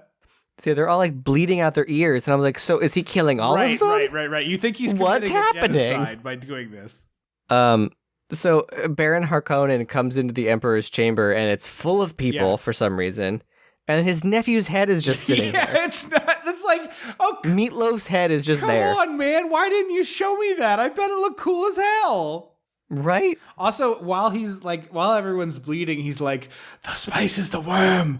The worm is the spice, which I guess makes sense, sort of. But also, I still don't know if that means like literally the worms are the spice. What does that mean? I don't know. And then his little sister shows up, and I was like, she's there with no protection or bodyguard. Like, well, to be fair, she is extremely badass. Yes, but like, what if someone snuck up behind her? Like, come on, it's a child. It is an actual child with shitty ADR. They keep being like, her development was unbelievably fast, and this like 8-year-old kid walks out, and instead of being like, you should be afraid of my brother, they do the voice switch, so it's, you should be afraid of my brother. It's very Village of the Damned. Yes. It's that kind of ADR. And so this is where we learn that the Emperor's palace is on the Spice Planet, feels like a thing. They have him bring the palace is like a ship. Oh, okay. I thought it was a ship. And I was like, why would you? Yeah. They call. But why would you land on this dangerous worm planet, anyways? Ever? It was a trick. That's the whole thing. The Emperor is like, Baron Harkonnen, why did you call me here? And Baron Harkonnen's like, I didn't call you here. I don't know what you're doing here. Oh, well, he says, I didn't call you. And then he says, your ineptitude called me here. Oh, okay. I thought it was subterfuge with the child. I thought at first, but then he says, your Okay, I missed your this. inadequacies Okay. called me here. I have to step Yeah. in. And I was like, well, you can, Yeah, I missed this entirely. I'm sorry. this could have been an email. As all meetings should. So the head evil Eggs Benny lady with the Emperor is like, kill that little girl. And the little girl like force pushes her back and she's like, tell them who I am. My brother is Paul Maguido or whatever what is it? Atreides. Muad'Dib. No, Muad'Dib. right, they changed his She says, name, my right. brother's Paul Muad'Dib. That's right. And I'm like, they don't know him. They're like, Name doesn't who? mean anything. He made it up an hour ago. No, we made it up 2 years ago. Also, And speaking so- of Mario, this little girl ate some friggin' red and white mushrooms because she is supposed to be 2 years old and she is like 10. Well, that's what they I said. know, That's I what know. she progressed. No. So she's like, my brother is coming. And so they all run away and we get some really, you know what's great in an action sci-fi movie is shots of old men staring in periscopes slowly spinning. It's like That's that's my favorite part of any fantasy sci-fi the epic. worst version of the scene where like Luke goes running to one turret and Han goes running to one turret and they're having the big pew, pew, pew, pew, pew, pew, pew, pew, pew. But Don't get cocky, kid. yeah. But this is done with like all the men are 112. And you don't see what they're shooting, and they don't act like they're No, shooting. They have no idea what they're supposed to be doing. And meanwhile, outside, friggin' Kyle MacLachlan is riding this worm into battle with his entire battalion atop the worm. And I'm like, show that. Stop showing this stupid Also- room. Also, earlier, these worms traveled like 100 miles a Yeah. minute. Now, all of a sudden, they are 50cc Mario Kart. And I was like, what happened between then and now? Like, Yeah. if the worms are faster underground, then you should have it be a little bit out of ground and you ride it and it's faster that way. Like, Alternatively, you ride anything else and let the worms go much faster. yeah. And so, for some reason, the Emperor is like, Baron Harkonnen, take care of this little girl. We're all leaving. And I was like, this is gross and Yeah. weird. And then I guess she has mind control. Well, because she's like, Jabars him in the face and then blows him out the window. no, because he's like staring at her. And like, it's like in Scary Movie when Cindy's running at the Ghostface killer and he's like checking his watch and like drinking a drink and like making a sandwich. Right. They're taking forever to worm their way to the castle, and Baron Harkonnen's just like looming towards her, and she keeps going, wait for my brother to get here. Wait for my brother. And I was like, so are you controlling him, or is he just like deciding to wait? But then she scratches him across the face and then pulls two little things out of his chest. And the effect is as if she popped him and he's a balloon because he starts going like and swirling And spinning, all just over the room. spinning, on his back spinning. He goes swirly all over the room, and then there's a hole in the wall, and he gets sucked out of it directly into a worm's mouth. And like it should be a cool, satisfying moment. Like if they had a moment where they kicked Jabba the Hutt off that floating barge and into the mouth of that thing, it would look like super freaking cool. But this is like a tiny little pinprick sized Baron floats into the mouth of this thing, which takes up the entire screen, and just the thing closes its mouth, and all of the people up there with Paul like nod solemnly at each other, of like, yes, we've accomplished everything. You want to know what happens to Baron Harkonnen in the books? Yeah. He possesses that little girl. Oh. Yep, she absorbs his power and personality, and then he starts to take over her body sometimes, and then she kills herself. Wow. In the first book? I don't know if it's the first okay. book, but it's one of the books. That's crazy. Mm-hmm. And then, so this battle like ends, and then it for some reason they were like, you know how this battle should end? A slow-mo of this little girl. Yeah. Why? It's so bizarre. And then it's like so anticlimactic. It's like there's this huge like war battle raging, and then we cut to like Paul enters the court with some of his people, and like the court of the king, not court of the like, bang it. The court of the emperor. Yeah. And Sting steps forward and is like, well, I'll take you down. And they both he's like, well, grab the Emperor's knife then. And he has him get the Emperor's knife. And then there's like a 4-minute long bizarre knife fight. And it's just like, of two characters who've had nothing to do with each other. never seen each other before. What is this animosity? Well, apparently they're related, according to trivia. Okay. They're related somehow. Okay. I don't know fucking anything, but they're related well, if somehow. they were both of the line of the Benny people, perhaps they could be related that way. That's apparently that the Eggs Benny ladies were like, we're gonna make Sting is like one of their super soldiers, basically. But this is built to be such a big moment. Like we cut around to the edge. There's 10 minutes left, and it feels like they're like, come on, wrap it up. All these men are playing drums around the room, and they're like cool looking drums. The set design is cool, but they're like triangular and angular. And they're doing this big fight, and it's like the end of a bad original series Star Trek episode is what's happening now. Yes. And also, I was like, hey, buddy, you have a magic voice. Why'd you use that? At one point, they're like wrist fighting. Hey, Sting, kill yourself. Well, they're like wrist fighting, and Sting has a blade pop out of his belly, and then he's like not trying to use it at all. It's very confusing. Because at first I was like, did Kyle MacLachlan just stab Sting? Right. I thought so too, and it was like no, and then eventually he does something like.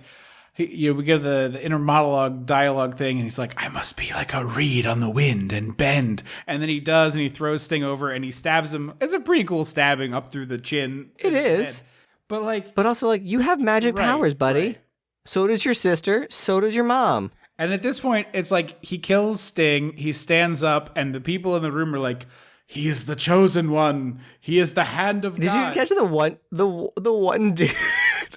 The like head of the Freeman people, the way he says Muad'Dib is like a gay guy at a bar whose friend just like totally like fooled around with someone in a bathroom. Like that is the energy. He goes Muad'Dib, and I was like, not catch that. I was like, is he Samantha from Sex and the City? Like. Yeah, he bellows and the floor splits open. So now we know he can do the voice power without using the gun. And then there's like a big showdown with the Emperor, and then he like uses his voice to the Emperor's Eggs Benny lady gets taken down. He like blows her back with his voice and essentially like stands up and is like, I am in control now. And then I am a man. You are a woman. And then he like starts staring. We get this tight close up of him, and he's like thinking of ocean waves, and which is inexplicable on its face. And then it starts raining, and I'm like, well, why wasn't he thinking about goddamn rain? Like, why is he thinking about the ocean waves? But then this planet that has never had a drop of rain, it's all out pouring down rain, and they're like, he is the chosen one, the hand of God. And then it's like, he is the Guisant, I don't know. Kunin, something like that. He is Le Pan Quotidien. You said it right earlier, and then now you've forgotten it. But then it's like smash cut. The movie's over. We're doing credits. Guisat's Haderach. There you go. And they're like, he is the Guisat's Haderach. Wham! Movie over. Here's the credits, and the credits is a shot of the rolling. I didn't bother. Oh no, you didn't at least see the first. Like one pop on screen. The first one, it was like a person. Yes, It was like in alphabetical order, and there was one person's photo in them, and I was like, no, get out of here. I didn't watch all of them, but I was like, it's rolling ocean waves, and then like a turn and smile from each person as their name comes up. But one of the people who is shown there isn't in the movie. Like they were cut entirely. What? In this version, and their picture, I did not wait around to see it because I couldn't be done this fast enough. But that's great. One of the people credited there who like gets a turn and smile and their name isn't in the movie, which I thought was funny. I do love that. I mean, there's just I don't even have to ask. There's just nothing to this. Fuck this is no. So incomprehensibly bad to me. And like, I know there's going to be people out there. It's a mess. We got a bunch of like comments about our Crocodile Dundee, that people thought we took it too seriously or whatever. But like, I know there are fans of this show who love Dune. They're just like super into it. I will say I'm very curious to read the book. I think that could be an experience I would enjoy. Yeah. But this movie version I could also see a world in which, like, if I discovered this on my own when I was 10 and I had read the book or I watched this movie, I might have loved it. Like, it's crazy. There was a 2000 miniseries. Okay, I didn't know that. So which I'm curious to try. Like that, if I go into it knowing it's a miniseries and it's going to be longer and it's broken up for me, sure, yeah, it could be. This new one that's 2.5 hours for half the book. Yeah, I don't. I don't know about all And that. like my other beef is like, nothing against Denis Villeneuve, the director in general, but this whole thing of people bitching about, if it's available on home screens, it's not the same. It's just like, I don't want to go have this. It's a long podcast. I want to go into this, but I really do feel like a lot of these people have not been in a regular person's movie theater in a decade or more. And it's like when they go see movies, it's a premiere and it's just a very polite audience who's enjoying a little bag of popcorn and being nice. And it's like, hey man, like I went to see the new Halloween 2 years ago or 3 years ago now, and I was so geeked out for it, and it was opening night, and the dude next to me would not shut his goddamn mouth, and I had to yell at him, and it sucked. It sucked for everybody. And it was just like, I know that that's like one thing, but it happens to me all the time when I go to the movies that it sucks. And if I can I love going to the movies, but sometimes I just want to sit on my goddamn couch. I'll turn the lights off. I'll make some popcorn. I'll do the whole shebang. I don't have to spend $80 for a popcorn. But it's not even the money for me necessarily. Like, yes, you're 100% right. It's expensive. I'm not trying to be like, a little rich boy over here. Not even the ticket. Like the tickets are fine. It's the concession stand. Right. It's robbery. But like, I can guarantee the viewing experience in my house will be exactly what I want it to be. It will be like church because that's how I treat a lot of movies. Like, I'm going to turn the lights off. I'm going to get nice and snuggly under my blanket. I'm going to have my favorite drink and I'm going to put my phone away. I will tuck it into the couch so I can't get to it. And I'm just I will put on do not disturb mode and it goes over there. And I'm just going to watch this movie. And I guarantee you I'm having a better experience than I might have at a theater where some schmuck behind me won't stop talking. Like, Get off your high horse. I went to see Incredibles 2 at 9 o'clock on a Tuesday because I had gotten done work. I closed at work and I was like, 9 o'clock on a Tuesday? I still had Movie Pass because that was a thing. I was like, no, this is not going to be a full experience. Yeah. Mama, when I say there was one seat left for me. Wow. There was one seat left in there on a 9 o'clock on a Tuesday. That's a big movie. And those children would not shut up. I was next to, when I saw Incredibles 2, I was next to a man who was probably like 65 or 70. And he was so excited for this movie that he was like not tolerating any funny business from any of the people he was with. He was with the whole family. I wish he was in my theater. Like obviously grandpa brought the kids and the grandkids and stuff, but it was like, all right, everybody shut up. It's time for Incredibles 2. Like we're focused on the Incredibles here. Yeah, I remember because The Bow was the short before that one, and that's a very emotional short. Like it's about your family and letting go of your children and all that. And at the end, when she eats the bow that's her son, I was like, and like a little taken aback, and all the kids started laughing, and I wanted to stand up on my chair and be like, "Shut up, all of you, shut up! You don't get it." Well, on that note, I think we got to get the hell out of here. We are doing tangents at the 2-hour mark of a podcast. We got to move on. Thank you so much for listening to the show. We really appreciate that. We've had a couple of new folks join the Patreon recently, which is awesome. And I just want to remind you folks out there that it's a great deal, I think, at the $5 a month level. If you join at that membership, you get the bonus episode every 4 times a year, a quarterly bonus episode. At this point, we're past to where that will become a bonus episode every month. So definitely check that out there. I think we are like 10 or 12 people-ish. I haven't done the math recently, but so let's say about 12 people away from hitting that mark, which is awesome. And just so you know, when you sign up for Patreon at any level, you unlock all of the rewards that have ever been posted. So if you unlock at the $2 level, you get all of the old newsletters where we have, what we've been watching lately and recommendations for stuff. And then if you do the $5 level, you get all of the content, which we just put up a really great Ghostbusters episode. It's about 20 hours of bonus content at the $5 level if you sign up there. So go check that out. It's patreon.com/dissectingthe80s. You can also find us on social media. It's facebook.com/dissectingthe80s, and we're at dissectthe80s on Twitter. We always love to hear from you there, so go ahead and do that. And don't forget to rate and review the show. And if you haven't done that, we would really appreciate it. I have a review here to read. Just came in from our friends down in Australia, which is nice considering we just said so many terrible Australian impressions and things on our Crocodile Dundee episode. It says, one of the better 80s movie podcasts, 5 stars. Always entertaining to listen to. Even though Trip and Andrew reference their childhood often, they do it in such a way that it feels like you're still in on the joke or the anecdote, almost like you were there when it happened. It's also not just a retelling of the movie like so many podcasts are. It's a discussion and analysis of what makes it good or funny or bad. clicked away and missed that person's name. I'm sorry. That was by... Oh, no.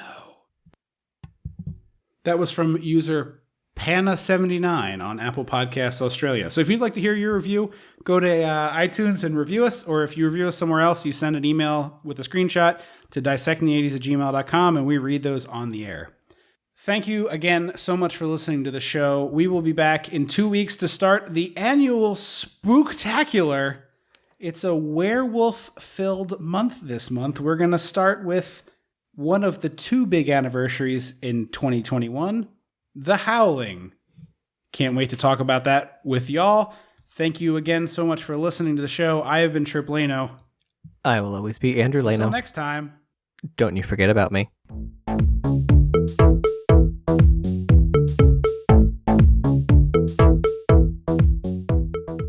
Dissecting the 80s is a Chum Some of This production.